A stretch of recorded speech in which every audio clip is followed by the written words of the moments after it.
Hello again. Welcome to another episode of Leading from Alignment with our good friend, John Opalewski. How are you today, John? Jim, I'm doing good. It's really good to visit with you beforehand. Yeah. I feel like I unpack a lot of my life to you right before we record, and so I Same feel here. better. Yeah, the best counselor is a good friend sometimes, right? That's right. That's good. It keeps you from needing a good counselor. Sometimes, yeah. Yeah, go ahead. So we've been in this great series of thoughts here, really kind of I don't want to say post-pandemic because I said it a year ago, and I said it, three weeks into the pandemic, I said post-pandemic. So I learned not to say that, but I think things feel like it's time to dream again. We've talked about that. It's time to plan again. It's time to call plays again. It's time to move forward. And I think our people are wanting us to do that. I think they're ready for us to say, this is where we're going. And today I know we're going to kind of continue in that vein of thought. So why don't you take it from here? Sure. The title of pod 129 today is The Right Players with the Right Stuff. And talking about teams. I want to talk about teams today, Jim, because, like you said, we've unpacked over the last several pods about the need to get back to visioning and how to create a winning playbook that will allow you to make progress toward that vision. And what we want to talk about today is this. You can have a brilliant playbook, and I encourage all of us to work on that. But without the right players to run the plays, right. I think we're not going to get to the destination we're hoping to get to. And so I'd like to talk about that today. I'd like to talk about discovering and deploying the right players with the right stuff. And so let's start with the right players. I love this stuff. Go for it. Yeah, a great book that if you're a leader, you should read this book by Patrick Lencioni called The Ideal Team Player. It's a phenomenal book. And in the book, he describes these 3 non-negotiable attributes that constitute the right player. And Jim, you know me that I like simplicity, right? So here's the 3 things, according to Lencioni, and I really buy into this. 1 is humility. The 2nd is hunger. And the 3rd is people smarts. Yeah. And so I'd like to unpack those 3 together and just go back and forth on these. So let's talk about humility for just a minute. He says this, and I believe this too, that great team players never trip over their own ego. It's a great line. Yeah. They don't long for titles. When the organization wins, they are excited to point out how everybody contributed to that, right? Yes. And not quick to seek attention for their own contribution to it. They share credit. They emphasize team over self. And to them, a humble player is somebody who defines success collectively instead of individually. So what do you think about that first one? I think every quarterback has an offensive line. Yeah, I think every team has a coach, an owner, and I think everybody has to do their part to win a championship. So I think when they go to the quarterback or the key player, the MVP, and they say, man, congratulations on winning the Super Bowl. If he goes, yeah, I'm awesome. Yeah, you just go, you've lost respect for him as a person. Now he might still be the best athlete on the field, but he's not the best man on the field. And everybody wants to follow and be a part of a team with the best man on the field or the best woman on the field, not just the most athletic or the smartest. So I think I think leadership, it is absolutely vital that who is it? Bob Mumford said, my fruit grows on other people's trees. That was his idea of leadership it was not just my success, but an orchard of fruitfulness that feeds the need that we're here to serve. So he also said, I'm not the aircraft carrier, I'm the catapult. I'm the aircraft carrier. My job is to launch them, to get them up to speed. Who doesn't want to play on that guy's team? Right. When, who doesn't want to work for Pat Lencioni when he knows this stuff? Your assumption is there's going to be a value that you will receive for any role you play on the team, and everybody wants to play for that guy. Right. And I think sometimes we misunderstand humility, Jim. I don't know if you agree with that we misinterpret what it really means.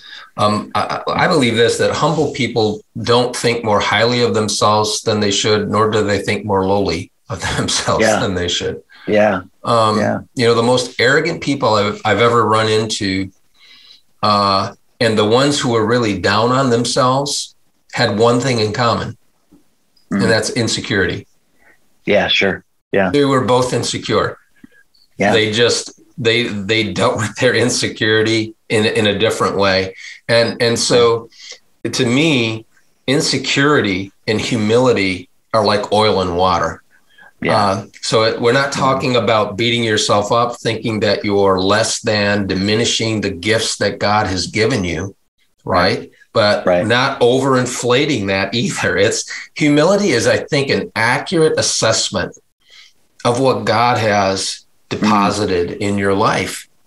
And those are the kind of people that make the best teammates, when they really understand that and know that. I had somebody point out the other day that, the belief is that Moses wrote the first 5 books of the Bible. And in those books, he wrote of himself, Moses was the most humble man that God ever created.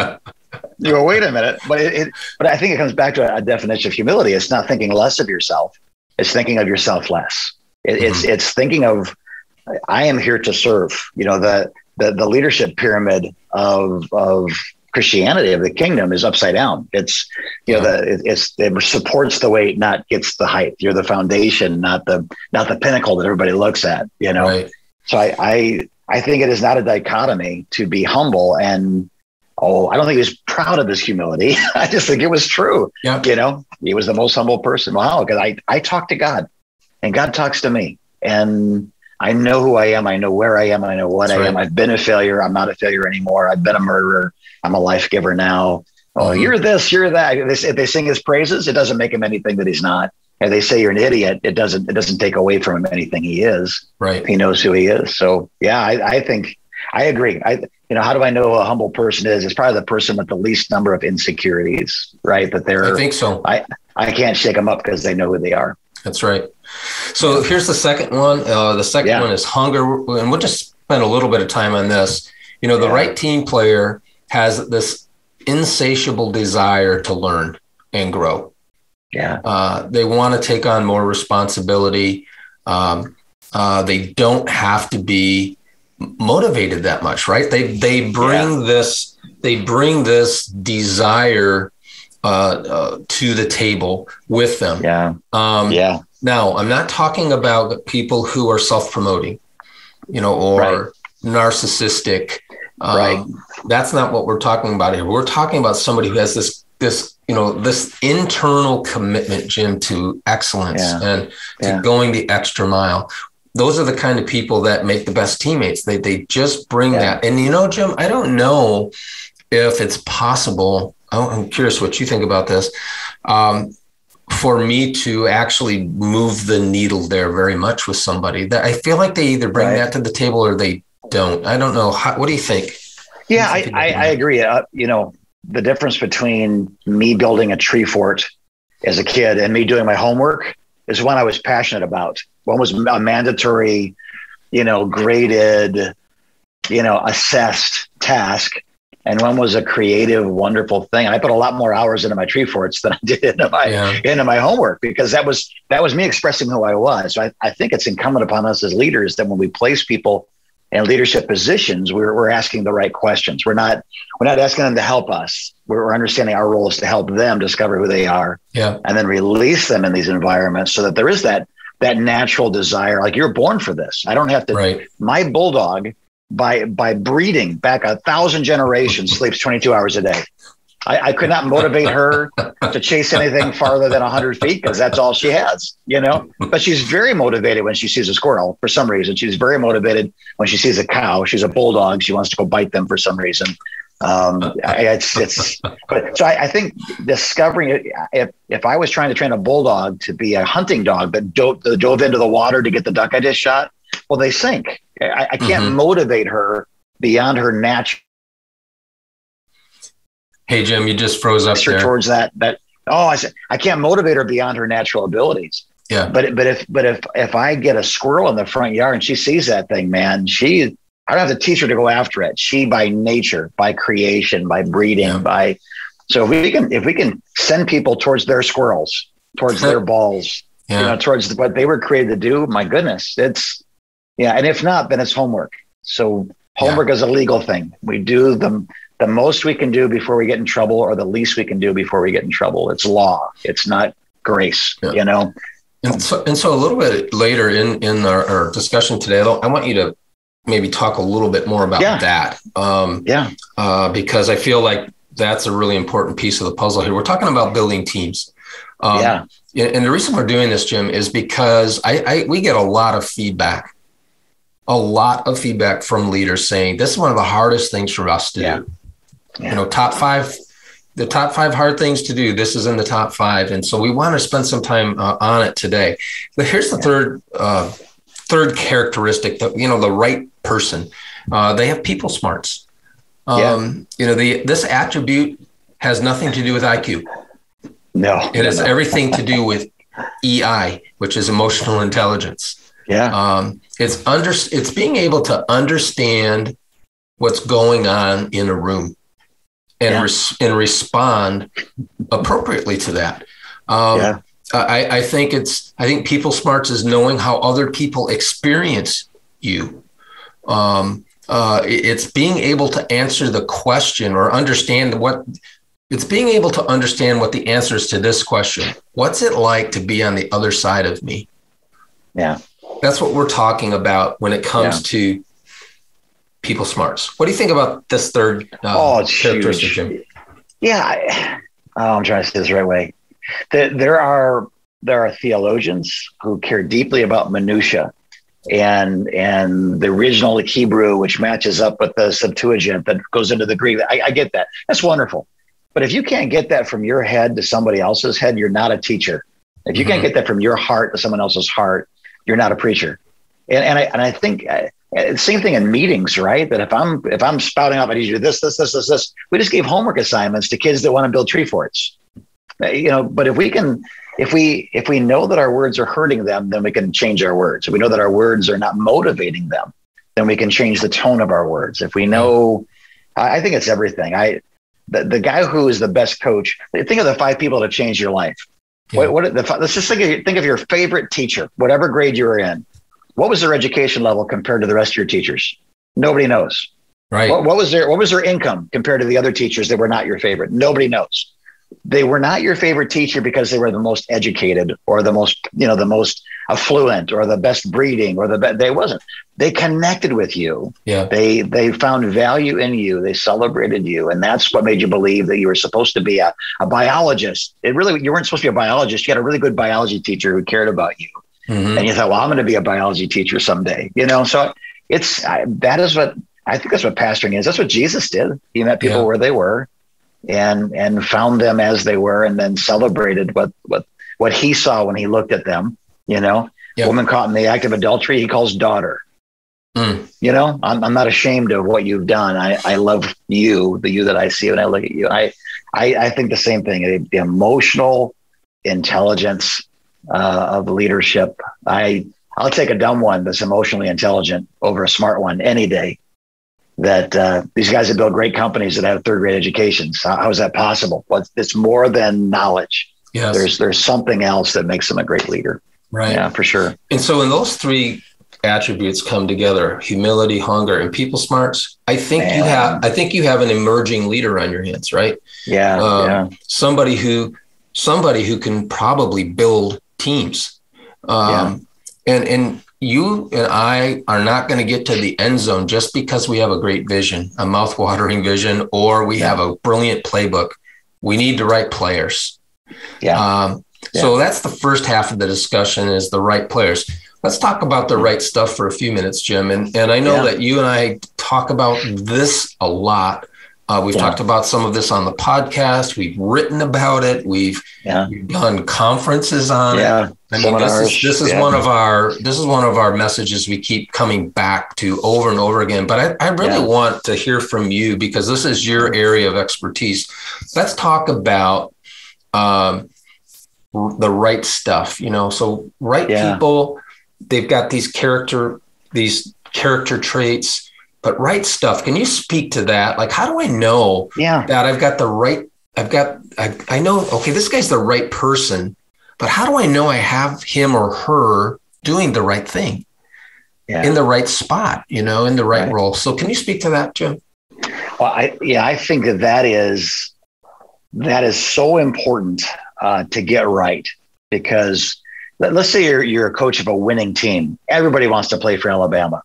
Everybody does. Yeah. Some want to play for Michigan. Some want to play for Ohio State. Everybody wants to play for Alabama. Why? Because they have a record unlike anybody else in college football. So but understand that when you get there, something has to be realer than a win-loss record, or winning isn't enough. So here's what I would say is that your job, back to Bob Mumford, your job is not to produce wins. Your job is to produce fruit on other people's trees. If we are all God's workmanship, we're created in Christ Jesus to do good works that God prepared in advance for us to do. If Ephesians 2:10 is true, but it's not that simple. So Ephesians 4:11, where God gives apostles, prophets, evangelists, pastors, and teachers. Why? For the purpose of preparing God's people for good works. So the same language in chapter 2, same language in chapter 4. Then our job in spiritual leadership, if your office of ministry is an apostle, a prophet, evangelist, pastor, or teacher, then one of your key roles is not just to lead people to Jesus, but to lead them to themselves, to develop them. And so how do you lead them to themselves? Well, you find out who they are. Yeah. And with those 3 questions we asked, what are you passionate about? What is your pain? What's passion, pain, proficiency? What thrills you? What kills you? And what fills you? Using that dialogue as clues to help them find their place. So it's so simple when someone says things like, I don't know what I'm supposed to do. So let me, what's your passion? I love little kids. What's your pain?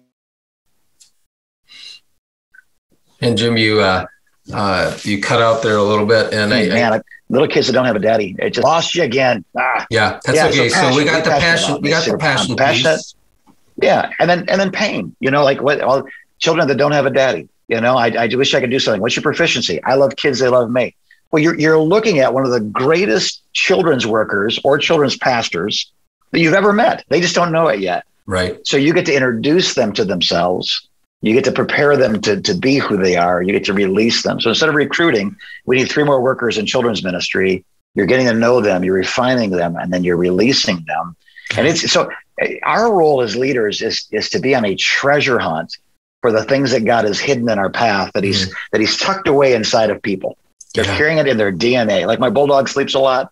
People know who they are. They just don't know how to be who they are. So the joy of a carpenter driving a nail, that is the joy of a pastor helping someone find who they are and then releasing them to be that. So I would say, the right people with the right stuff are all around us. Everybody's the right person for something. Yeah, everybody has the right stuff for something.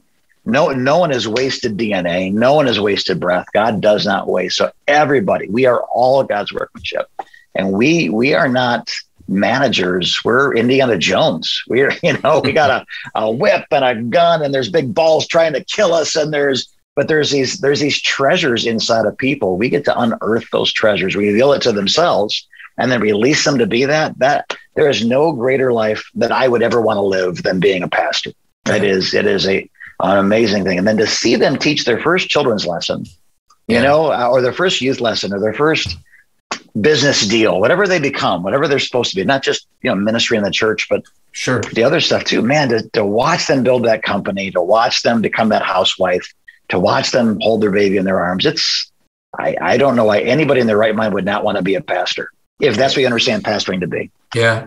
I was in front of a group of ministry interns a few weeks ago, Jim, and we were talking about the gift of teaching, and how to discern whether you have that or not. And if you do have that, how do you develop it? How do you hone it? But when we got to the end of it, I said this to them: look, one of your primary responsibilities as a teacher is to discover the greatness that God has put inside of people and call it out of them. Yeah. And I think that's what you're talking about is identifying the greatness that God has placed in somebody many times before they even see it. Yes. And calling that out of them. I'll never forget. I told them the story. I was 2 months old in the Lord, and I gave my life to Jesus back in the Jesus meeting days. Back, it was a bunch of hippies. I wasn't a hippie, but I was surrounded by a bunch of hippies. And one of the hippies came up to me 2 months after I'd given my life to Christ. And he announced to me, "You're teaching Bible study next week."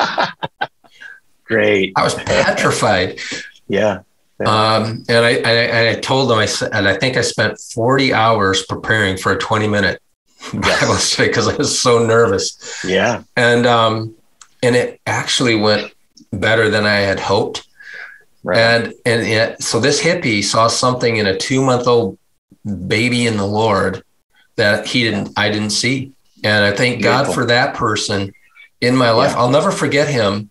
He probably doesn't even remember it, but I'll never forget it because he saw something in me I didn't. And so Jim, I think it's time for leaders to start developing and casting vision again. I think it's time to roll up your sleeves with your team and figure out which plays you're going to run to get to the end zone. And to start having these conversations with people to figure out, are they the right people and do they have the right stuff? Do we have them in? Are we putting people in roles? And you use the word releasing, and I love that word. Are we releasing them into roles that are their God-given? I use the word destiny. I don't think that's too big of a word, right? This is what God has created them for. Because you will not get to the end zone. You will not get to that beautiful destination that God has laid on your heart without people around you. As a matter of fact, if you can get there without people, I don't think your vision is the right size. No. And why? Like what hurt, what lie believed, what insecurity would keep you from opening doors for people to discover who they are? Like you should pull on that thread. If that's you, like you should pull on that because it's attached to something pretty ugly or pretty hurt or pretty lied to, and get that healed and then come back and see, I believe in God. I'm a pastor. Okay. You know what I mean? I believe in God and I believe that God believes in people. Now you're a pastor. You might have been a believer and you might have been a teacher or a lot, but if you don't believe that God believes in people, you may just want to stick to reading books and not writing them.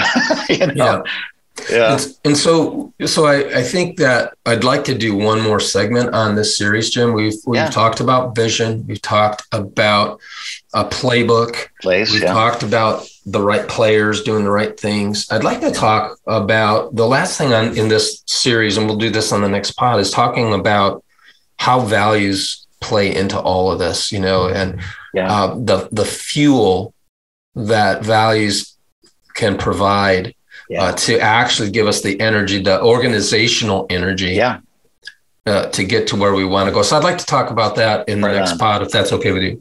Brilliant. Yeah. And I love that because values create culture, and culture becomes what people do without anybody telling them what to do.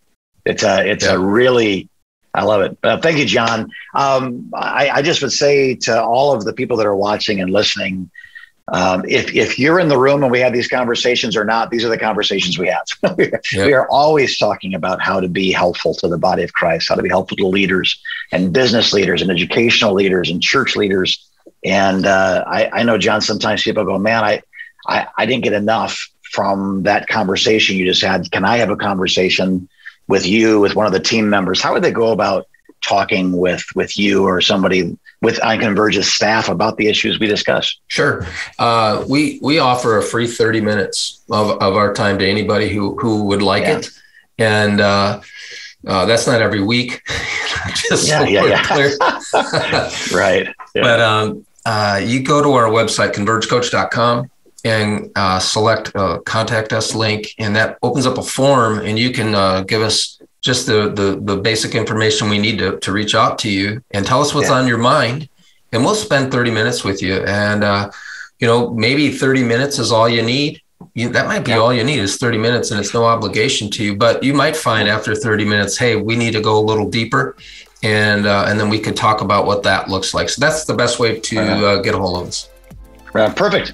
Well, our dear listeners and watchers, thanks so much for being a part of this with us today. It's always a joy to spend some time, and I hope that you will join us again soon as you continue to lead from alignment.